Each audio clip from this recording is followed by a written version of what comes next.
Every time I go through my budget, I always find there is one more thing that I could cut down on my expenses.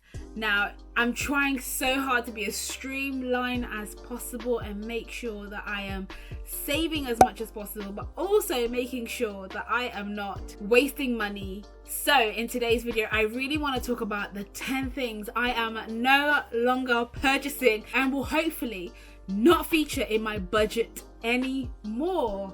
So if you're interested in that type of video, please make sure to hit that like button, and if you are new, please make sure to subscribe. We are on a journey to financial freedom, so why don't you join the family and let's connect and get to know each other.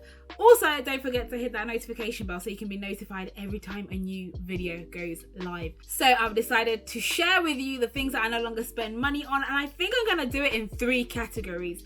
The first category is self-care, which includes beauty and health. And then the second category is home care. And then the third category is lifestyle. Let's start off with self-care. So the first thing I am no longer spending money on is manicures and pedicures. Now, I do love for my nails to look good and I love for my feet to look good, but I am no longer going to be spending as much money as I was. I have found alternative ways to do exactly the same thing at home. So for example, I'm using dipping powders, which work significantly cheaper and they don't take as long to do, and they leave your nails looking absolutely wonderful. So I'm making that switch and I'm no longer putting that on my budget. The second thing is makeup. I have done a declutter of my makeup and I realized that I purchase a lot of makeup, and that's because every time I watch a YouTube video where somebody is recommending something, I'm like, ooh, maybe I need that. So I found myself with excessive amounts of makeup that I am no longer using, and it just seems like a waste of money. I'm gonna streamline it down to the bare minimum of what I like and have what I need, and until it runs out, will I replace it? And especially because during lockdown, I've hardly been wearing makeup, so I don't need to be splashing out on makeup like I used to. The third is salon care. There is nothing more annoying than going to get your hair done and coming out after hours and hours and hours in the salon to hate it. And this is a lesson that I learned when I was about 15 years old. And slowly and surely over the years, I've learned how to look after my hair by myself. So I'm no longer going to be paying for hair care. I will maintain it and keep it myself at home, which I have been doing during lockdown, and I will continue to do so. Now, moving on to the home care section. The first thing that I am no longer going to be spending my money on is extended warranties. Every time I buy any sort of electronic equipment, I always purchase an extended warranty because I don't ever want to be in a position where something breaks down and I cannot fix it, or it will cost me an arm and a leg to fix it. But I've also realized that 9 out of 10 times I never ever claim on my extended warranties. If I do claim, it's usually within the first year when you get your warranty anyway.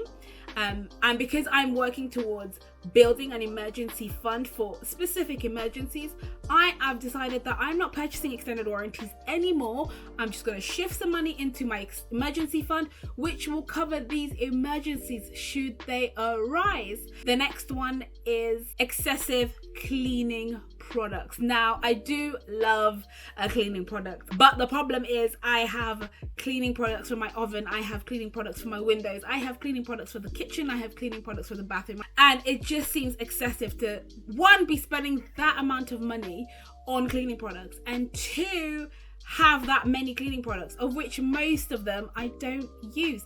So I've just made the decision to have a multi-purpose cleaning product that works on pretty much most of the house, and then for specific areas like windows and stuff, I can have specific cleaning products for those. The next thing is a TV package.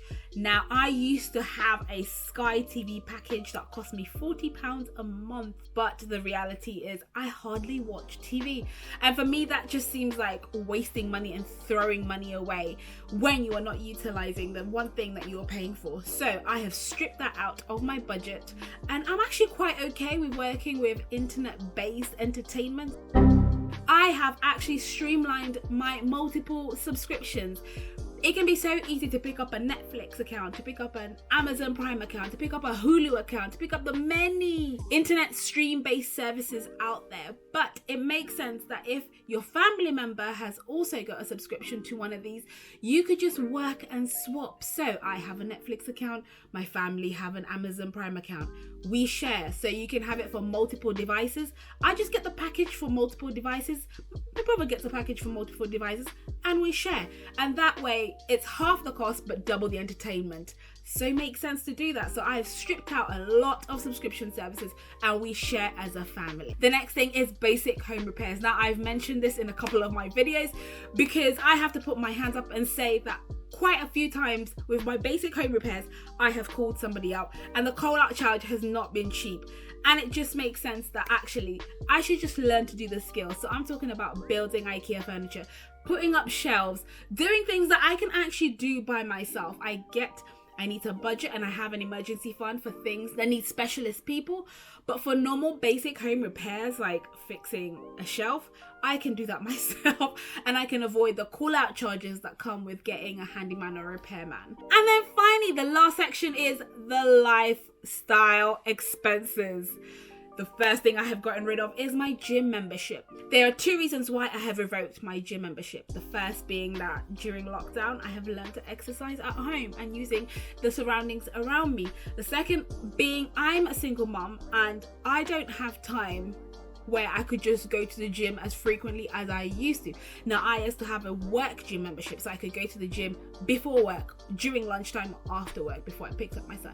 But now my circumstances are a little bit different. So I have decided to just utilize the free space that I have around me, and it works out well. I can take that money and I can put it in my house deposit fund. Another thing is takeaways. I have been through my budget for the last couple of months and I realized I was purchasing a lot of takeaways.